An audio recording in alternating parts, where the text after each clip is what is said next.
First of all, thank you for giving me the opportunity to present this work in progress with this amazing set of collaborators. Two of them are in the audience.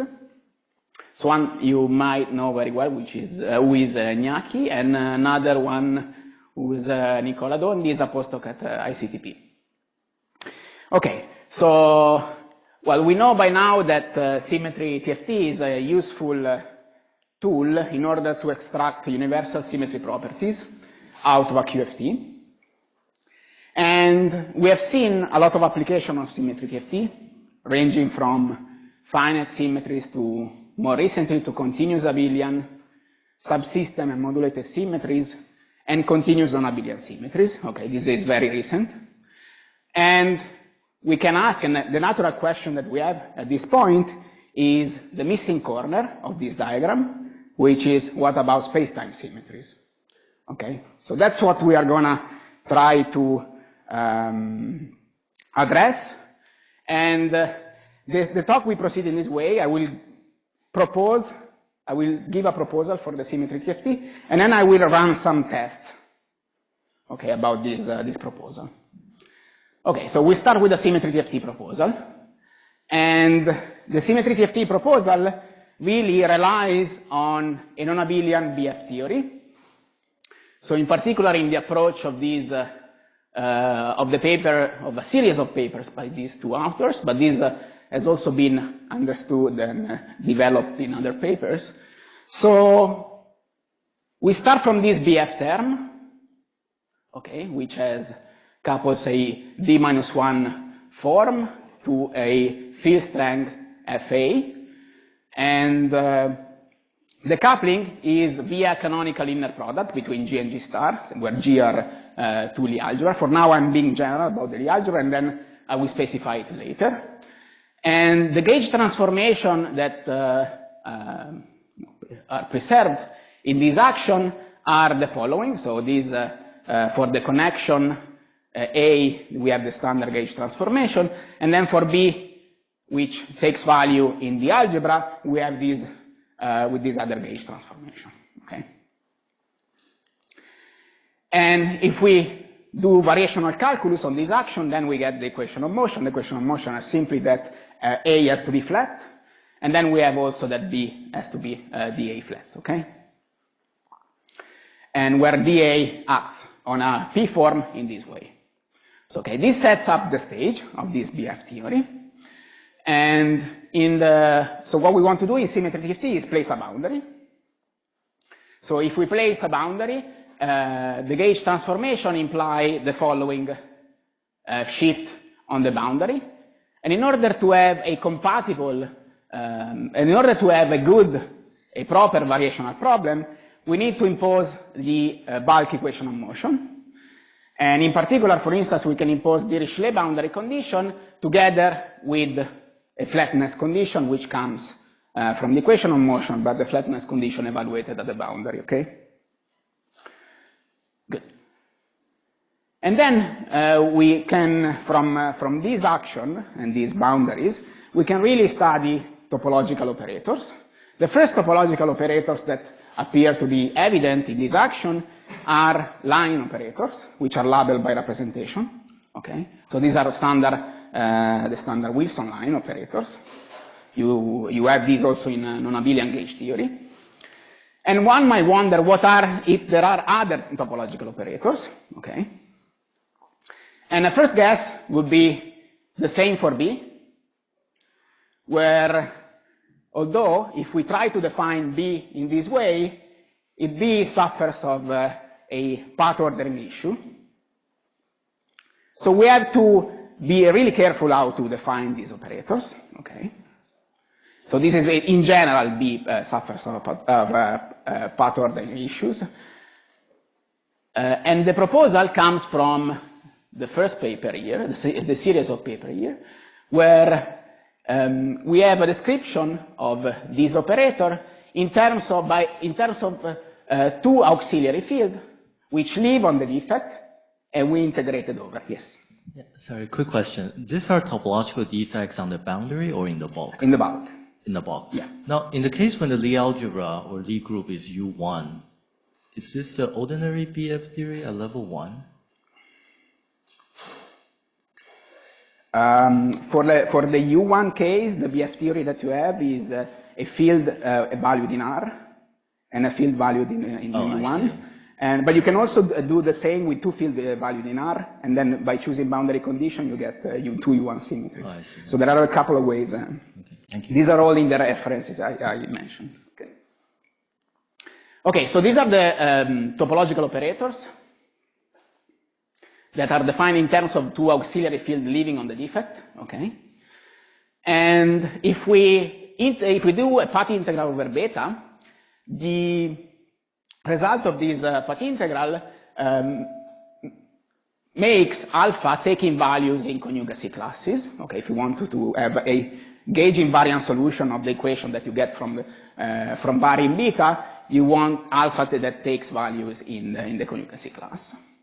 And by substituting this back into the action for the defect, what we have is an integral over field that is valued in the conjugacy class. It's an integral over the conjugacy classes of this exponential operator, which pairs the conjugacy class of X with B, with the canonical pairing that we have defined before. And you can write this in terms of an integral over the conjugacy class of topological operators which are labeled by the conjugacy classes, okay? So the topological operator that we're interested in are actually these U that are labeled by the conjugacy class, okay? So this operator will sum over the conjugacy class, but the topological operator that we're interested in is this U. Okay, so the U operator is a topological engaged invariant operator and is labeled by the conjugacy class, and it acts on the Wilson line via linking. And the action on the Wilson line, you can compute this by inserting the defect in the path integral, and what you get is the character in the representation R with the linking number here, okay? So that's what that divided by this is the normalized character. So this is the action of the topological operator on the Wilson line. And what happens if we impose the Dirichlet boundary condition? So we're interested in the Dirichlet boundary condition because we are mainly interested in the setup where we preserve the symmetry G on the boundary. And so for instance, for a trivial topology, a Dirichlet boundary condition that you can impose is the following condition where H0 is equal to H minus 1 dH, with F0, which is the field strength of H0, being equal to 0. And so therefore, if we try to define our topological operator U, defined on sigma d minus 1, on a Dirichlet boundary condition, we observe that since the gauge transformation are not there in the Dirichlet boundary condition, we can really define topological operator, now I call this W, cal W, which are now labeled by the group elements rather than the conjugacy class. Okay, because the gauge transformation doesn't need to be gauge invariant at the boundary, and so therefore this operator splits into each group element. Okay. So this operator is labeled by this the group element, and now we're going to apply this for the space-time symmetry, and in particular the proposal for the space-time symmetry is a BF theory. The first proposal is a BF theory for the group, for the conformal group SOD plus 1, 1. So this is the conformal group in Euclidean space, okay? Okay, so let's go along with this proposal and try to test it, whether we can recover some well-known properties. So if we now decompose the BF theory into the algebra component that are Lorentz, translation, special conformal, and dilatation, which are labeled by these generators, respectively. The A and the B gauge field decompose in the following way. So these omega, E, F, and B will be all gauge field, and these are the Lie algebra element for the SOD plus 1, 1. Similarly for B. And we can plug in this into the BF theory. If we plug in into this in the BF theory, with the standard pairing between G and G star, we get this fairly complicated BF action, which mixes all of the components. So the first one mixes basically the two Lorentz component, then there is dilatation with some mixing of the translation and special conformal, and there also like some mixing between special conformal and translation. Okay, this is all due to the pairing in between G and G star. Okay, so we get this complicated BF theory, and again, rather than attempting an exhaustive classification of the gap boundary condition, yes. If you write down the full BF theory, do you get also like the constraint that the spin connection between capacitors of the field line, like this Riemannian geometry that you're discussing, or something else? That's what I'm gonna show now, especially in the case at the boundary where we impose the Dirichlet boundary condition. Okay, that's what we're gonna show now. Okay, these constraints that come from the bulk. Okay, so and indeed, rather than attempting at a general classification of the gap boundary condition, I'm gonna just impose the Dirichlet boundary condition. Okay. So the way we impose the Dirichlet boundary condition is by adding this Lagrange this action at the boundary, which sets, for a trivial topology, sets A equal to W, okay, where W is this expression in terms of U and D plus A. And from the equation of motion of B, we get the following expression, okay, so this is before, by varying with respect to B, we get the following equation of motion.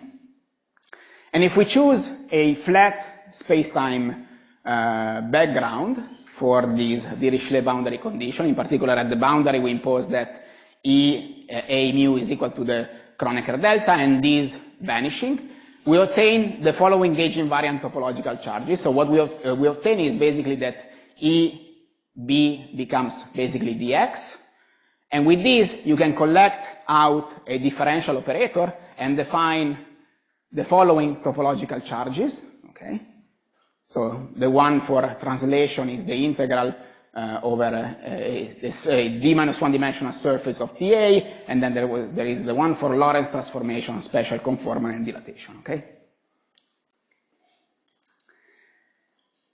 If we now pick TA to be equal to the Hodge star of a stress energy tensor in this way, where the Hodge star is the Hodge star operator defined in flat space, we can do this since we have imposed flat space boundary condition at the boundary. The flatness condition implies that the stress tensor is symmetric and it's traceless. And moreover, we can now write the charges in terms of the stress tensor, of the energy stress tensor, which are the following. So this is the charge for the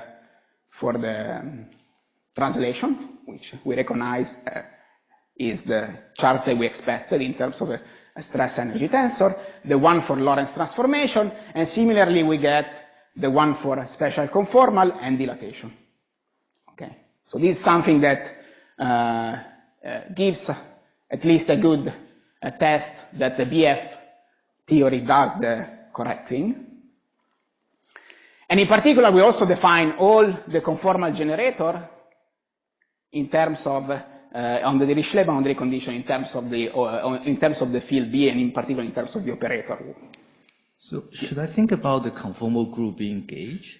The same TFT? In the bulk is gauge, yeah. We have a gauge theory. We have a gauge theory for flat connection in SOD plus 1, 1. And how is this related to ADS gravity? Good point. I have 2 slides at the end about this. Yeah. But do you have in mind specifically the case in which the boundary theory is a CFT? Or, yes, that's okay. what we have in mind. Yeah. So if you want to discuss a boundary theory that is not a CFT, what would you do? We have to change the gauge group. Okay. At least naively, I would say we have to change the gauge group. Okay. The question that naturally comes about space-time symmetry is how we move a point. Okay? How do we use this operator to move a point? Operators to move a point. Okay, let's start again. Especially, I want to apply these operators at the boundary, and I want to see how these operators move a point at the boundary, because these are operators that implement transformation, space-time transformation at the boundary. Okay, so we can start from Dirichlet boundary condition for flat space. This means that A0 can be written in this way. Okay, it has only the component on PA, and the E gauge field are just this, take this value. Okay, so we can insert a symmetry operator labeled by a group element. So remember that we have Dirichlet boundary conditions, so we can really, the symmetry operator now are really labeled by the group element rather than the conjugacy classes. And so by focusing on translation, so we do this, we choose an X that does translations, and A0 modifies in this way. So we get that A0 at the boundary has this term plus a term which is H minus 1 XH multiplied by a Dirac delta function. Okay? This is due to the insertion of the defect, where H is given by this, and alpha is the alpha equal to X. Actually, this alpha is equal to X is equal to this to the translation operator. Okay. Now, in order to analyze this, we really regularize the delta function. So we cut out a tubular neighborhood of around the defect, and we smear the delta with a smooth function. Okay. And if you write the metric of this new space, given by this new A, what you get is a space that develops a sort of horizon, or more pictorially, what you get is basically the space outside so the space outside, which is this region, slides slightly to the left with respect to the space inside. Okay. And so this is basically the replacement. This sort of warping here is given by the replacement of the delta with the smooth function. Okay. And in particular, it's always possible to find a tubular neighborhood that is large enough or small enough, better say small enough, such that the metric does not degenerate. So for big epsilon, you might find that the horizon falls out of the tubular neighborhood. But for epsilon small enough, this horizon is inside the tubular neighborhood, and therefore is kind of unphysical, because when in the limit where we shrink the defect to 0. So that's the limit that we want to take. So these are very strange geometries that you might study. But on the other hand, as long as epsilon is small enough, these geometries are all diffeomorphic to the ordinary flat space. And in particular, you can implement a gauge transformation of the field A, given by this e to the alpha, where alpha has this expression, such that you go back to ordinary flat space. Okay, so what does this mean in terms of local operator evaluated at specific point? So if we insert a topological operator U between two local operators of spin S, what we get is that the metric specified by A0 at the boundary will be the metric that is the new metric given by the transformation alpha. Okay. And then we can perform a diffeomorphism, which is basically labeled by this vector field, which is 0 inside and minus x outside, such that what you get is a Lie derivative, an exponential of the Lie derivative acting on the local operator. Where you get that this 2-point function evaluated at x1 and x2 which is in the background metric of H0 alpha, is now given by the two-point function of the two operators acted by the Leavitt derivative, evaluated at the original metric H0. So we went back from this shifted metric due to the insertion of the operator to the original metric, but the difference is now the topological operator which implements translation acts on the local operators.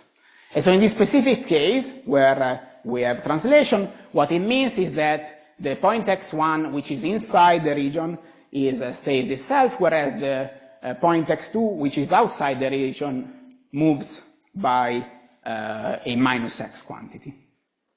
Okay, so we basically shifted in this correlator the operator that lied outside the region. The region lied outside the insertion of the topological operators. Of course, this is all relative. You can think that the x1 is moving; it doesn't change. Okay. Okay. So this was how to move a point with these operators, and now let's go back to boundary condition of the symmetry TFT, and in particular, the symmetry breaking boundary. Okay, so in order to have a symmetry breaking boundary for continuous symmetries, one could add this boundary term, which is also called singleton boundary term, okay? And this term, at least for internal global symmetry, has been shown to reproduce many Goldstone boson actions, okay, for a spontaneous symmetry breaking of internal symmetries. And we would like to apply a similar logic for the conformal symmetry with a particular focus on dilatation, on the dilatation part of our gauge field A. So, but in order not to commit to any specific metric at the boundary, we need to use the Hodge where the A field, the E field inside A become the field bind. And so the sort of generalized Hodge in terms of the field band that are given by the metric A is, it can be written, is written schematically in this way. So this is the same boundary condition as this one, but without specifying a specific metric, okay? So we're using just the Hodge formula in terms of the field bind, which are these E fields inside A. And this boundary condition preserves Poincaré, ISO D, okay? Okay, so now we consider this setup. So we consider a setup where we have a gap boundary condition on the left, and this symmetry breaking boundary condition on the right, where W is defined as U minus 1 D plus A0 U. And upon interval compactification, we get the following action, okay, on the, when we compactify the interval, and by choosing the background field or the Dirichlet boundary condition to be equal to A0, where that describes flat metric, and U to be equal to the dilatation function, where sigma is the dilaton, we get the following leading order dilatation action, where sigma is the dilaton, and this action is basically the kinetic term for the dilaton, okay? So it's basically a free theory for the dilaton. Okay. Then the next question that one would like to answer is, what about conformal anomaly, okay? So we know that conformal anomaly are due to coupling the theory, or a CFT, for instance, to a background metric. And we are interested in A-type anomaly because the A-type anomaly are the ones that are topological in nature, okay? Again, here we start from a proposal.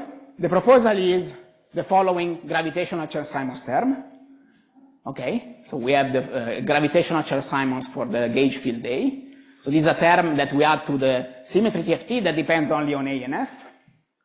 And the inner product of these Chern-Simons is different from the inner product of the BF theory. Okay? So this is the inner product that was defined in the paper by Banados, Schwimmer, and Tyson. Okay? This proposal might seem ad hoc, but is motivated by some results which are well known in the literature. For instance, the first one is that in holography, by choosing a sort of gauge for the gauge field A, which is the Pfefferman-Gram gauge, the Chern-Simons action reproduces the A-type anomaly. Okay. The second one is that there have been various successful attempts at constructing a sort of descendant mechanism for this A-type anomaly, with and without supersymmetries. And then it's also a natural guess to guess that the Weil anomaly will be captured by Chern-Simons term. So it's basically probably the only other topological term that you can add to the action. Of course, you can play with the inner product, so you can have different inner product. But this is a natural guess for the anomaly term. And finally, more than a motivation is like a wish, is that the Chern-Simons term will reproduce the anomaly matching term in the dilaton action. Okay.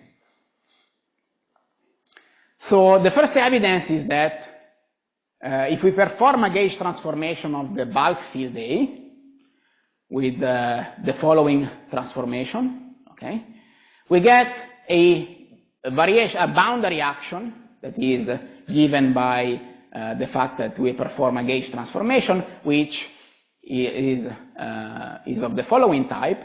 And in particular, if we specify the dimension equal to 2, by decomposing the A fields and the U in components, we get the following term, which is the term that matches the term that reproduces the Weil anomaly. And okay, so we can try to construct the following sandwich with the following symmetry TFT with the BF plus Chern-Simons with these two boundary conditions. These were similar to the one used, these are the same to the one used for the dilaton action, but now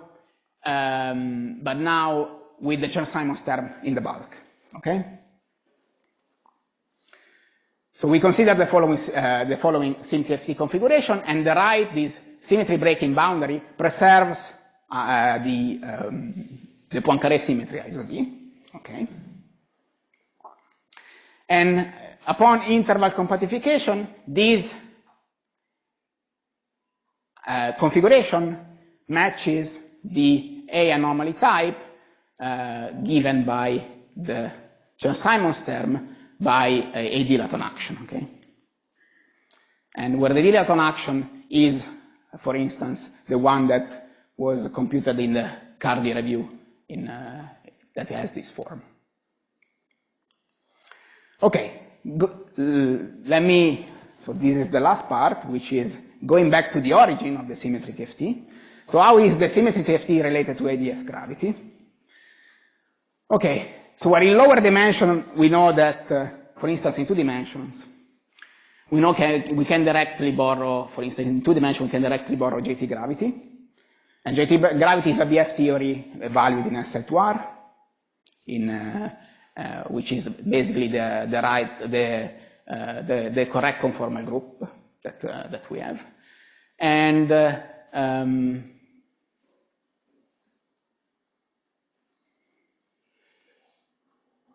so, but if we work in area, in 3D, there is a similar story, but it's a bit more complicated. So we have with Chern-Simons, but we can relate this to BF via certain energy flow argument. Okay, but if in higher dimension, what we do, we don't have a topological gravity, so we start with Einstein-Hilbert gravity in ADS.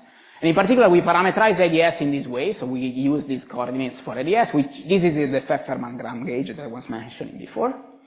And we're interested in the dynamics of G bar close to the boundary. And if we're interested in this part, then we can conformally rescale the action by this conformal factor. And if we do that, we get the following action, which has this new Newton constant, but it has also this divergent piece, okay, close to the boundary. So in this, the boundary here is at r equals 0. So this is the boundary in LES. Okay, so the new Newton constant is a G prime, and we can see that this Newton constant vanishes at the boundary. And if we forget about this term, this diverging term for r going to 0, we really would expect to get a gap system for G prime going to 0, okay? So we basically get a gap system because the excitation due to this part of the action will be massive. But there is a better way to think about this, which uses another formulation of gravity, which is equivalent, at least in the Palatini formalism, locally locally equivalent to the Palatini formalism of Einstein gravity, and it's called the McDowell-Mansouri gravity. So this is as a BF action, which has this BF term minus this extra term, which is a sort of B square term, where B and F take value in the adjoint of the conformal group, and this V takes values in the vector representation. Okay, so this theory has the same local dynamics of Einstein gravity in the Palatini formalism, as already mentioned, and when we take the limit G prime going to 0, we directly see the BF action that we started with, okay? So in the McDowell-Mansouri formulation of gravity, there is a direct relation between the BF term and the gravity theory. So what it means is basically that this gravity theory regularizes the divergent term that we have in the Einstein-Hilbert action, and in addition, if you compute the action in the ADS vacuum, it gives 0, okay? So it doesn't give a divergent number, but it gives 0, because exactly you renormalize the 1 over r squared divergent term that you get in the action. Yes?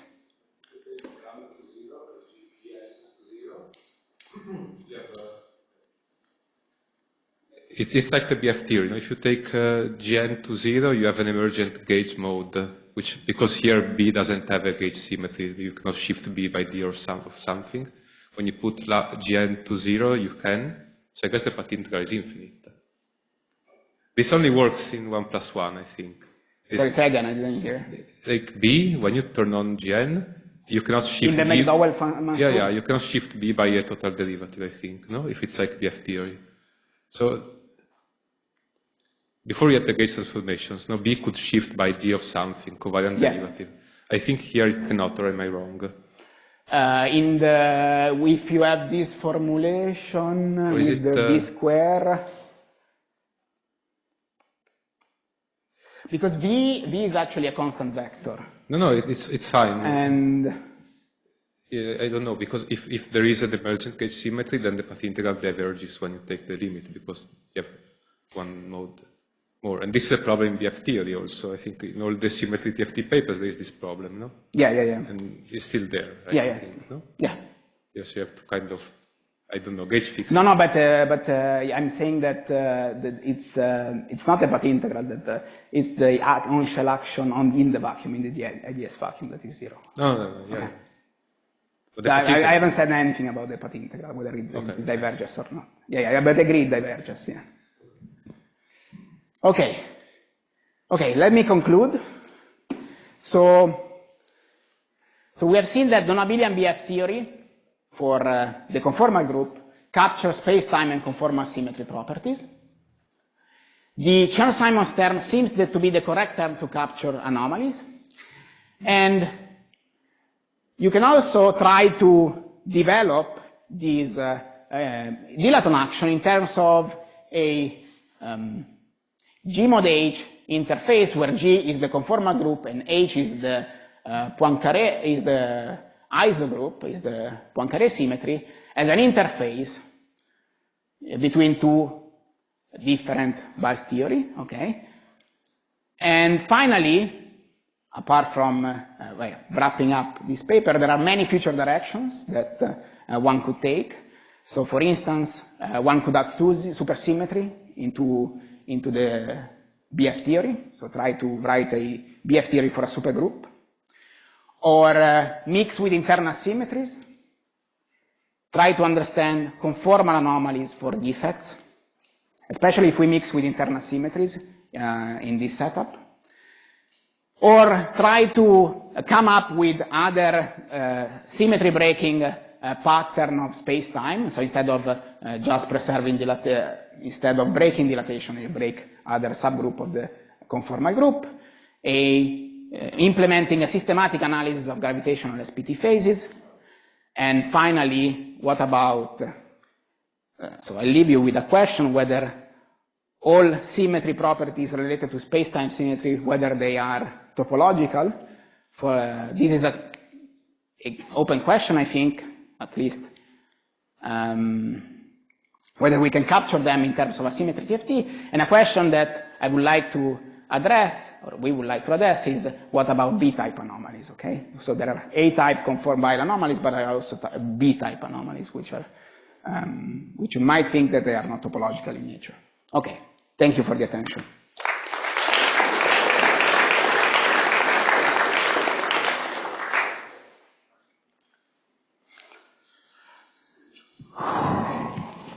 How explicit this correspondence between the gravity theory and the SymTFT in 3D? I mean, the gravity theory is almost Chern-Simons theory, right? So you mean if you write down the Chern-Simons theory formalism for the gravity, it is exactly the BF theory you would end up with? Okay, so 3D gravity is it's a Chern-Simons theory, okay?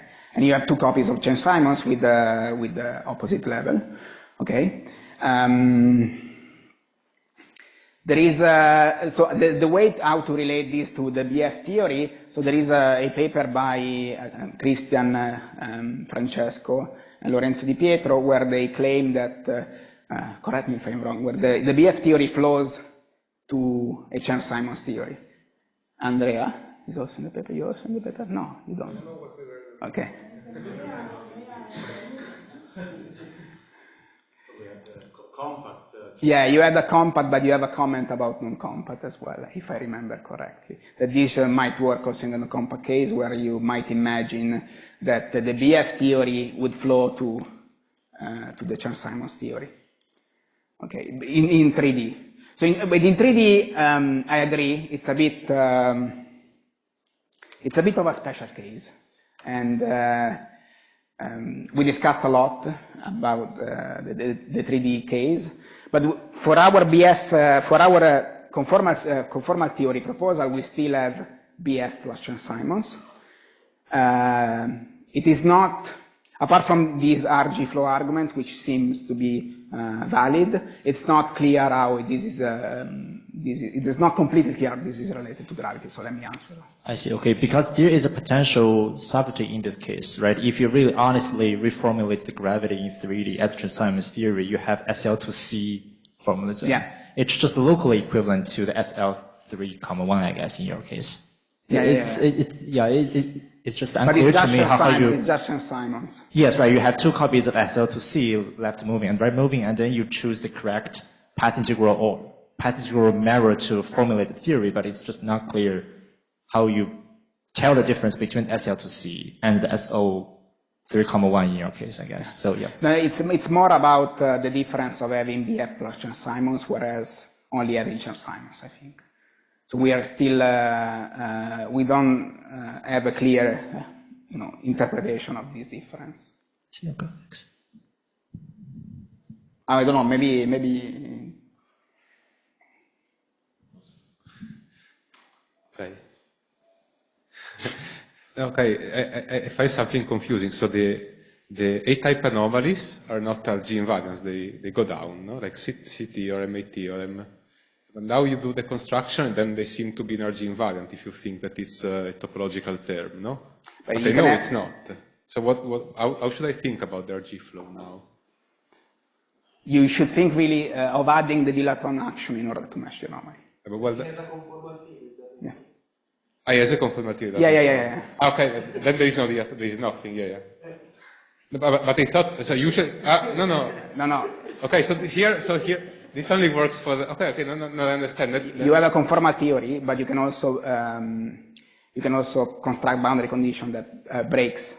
Yeah, but you cannot do an LG flow. You cannot, you cannot do okay, it. This I agree with appreciate. this. Okay, thanks. Okay, no, good. Or you can, but what you can do, you can couple a QFT to a compensator field. That is the dilaton. Yeah, that is the dilaton action. Okay, in gravity, we believe that we should also include a sum over topologies. Yeah. So shouldn't we replace the sandwich with something that sum over topologies in the bulk?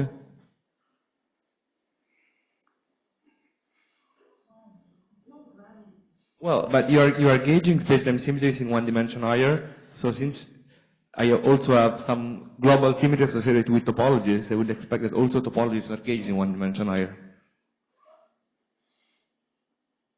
I think that would be,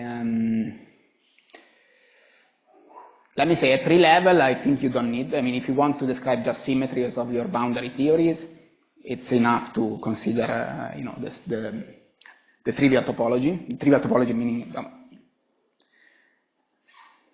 one topology, okay, which has this shape in terms with 2 boundaries, but I agree. I think it's. Yeah, there is room for discussion, let me say. It's not, I don't have a precise answer, whether yes or no, whether this would be relevant or no. I think we thought about it a little bit, but then we focused on one, the 3 level, one topology. Maybe I have a related question that in all your talk you fixed the topological boundary condition to be Dirichlet. Yeah. But what if I try to change it? For instance, I can just focus on some discrete subgroup of, let's say, translation, try to gauge it.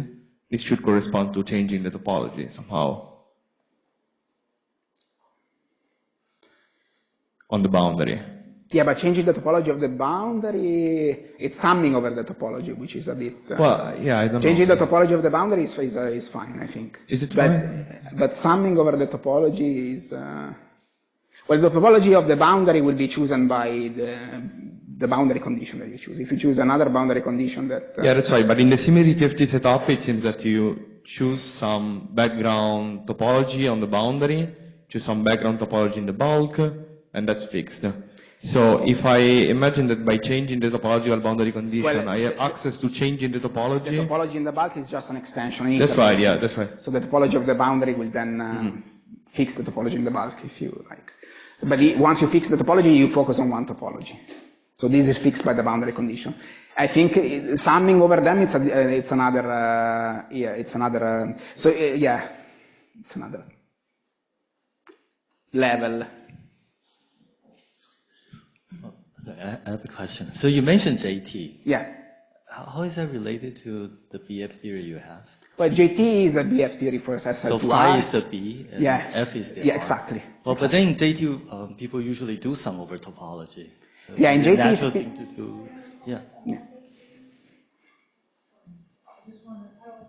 You get your moment. So in JT, usually in Sodds, Schenker, Stanford, they look at, so the BF theory is the same. Just write it, define everything just in terms of this B and F field. But they don't look at this boundary condition. So we're looking at a gapped boundary condition. They're looking at this boundary condition, which is a very non-standard boundary condition in standard BF theories, right, which is this Schwarzian theory. So it's choosing a different boundary condition from what we're doing here. But we actually wanted to get the symmetries, the global space-time symmetries, and for this you need to choose Dirichlet. So it's the same bulk theory, but we're using it to model symmetries. That's why the boundary conditions are slightly different. But there, if you fix the boundary, there are different bulk topologies. But it's a different, there you're really doing, it's a different question, I would say. Yes. Let's say I'm only interested in reflection or parity symmetry. Is there a SymTFT for that? Good question.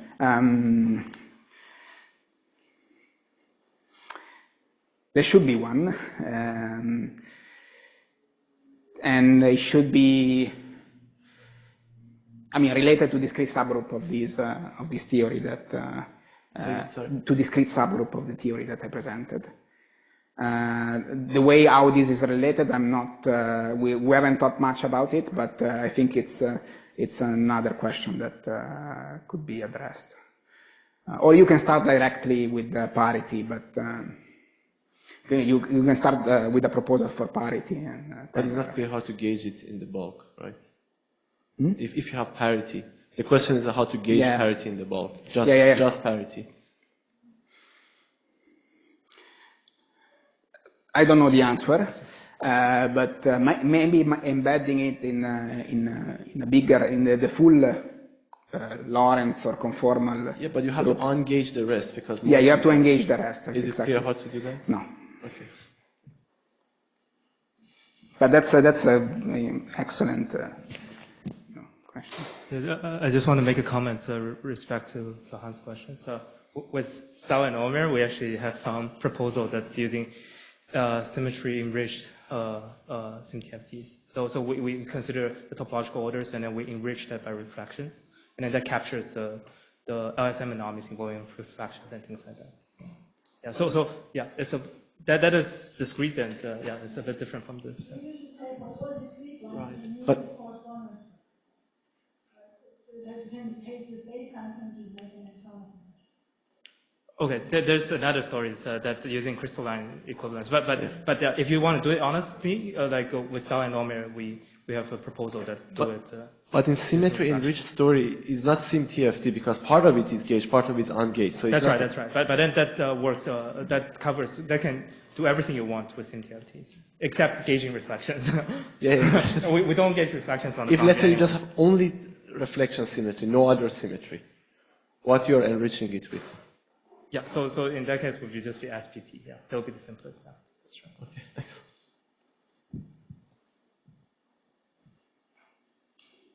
All right. Well, it's 5:30 now, so if there's no more question, let's thank Fabio and Dave again. And we'll see you tomorrow.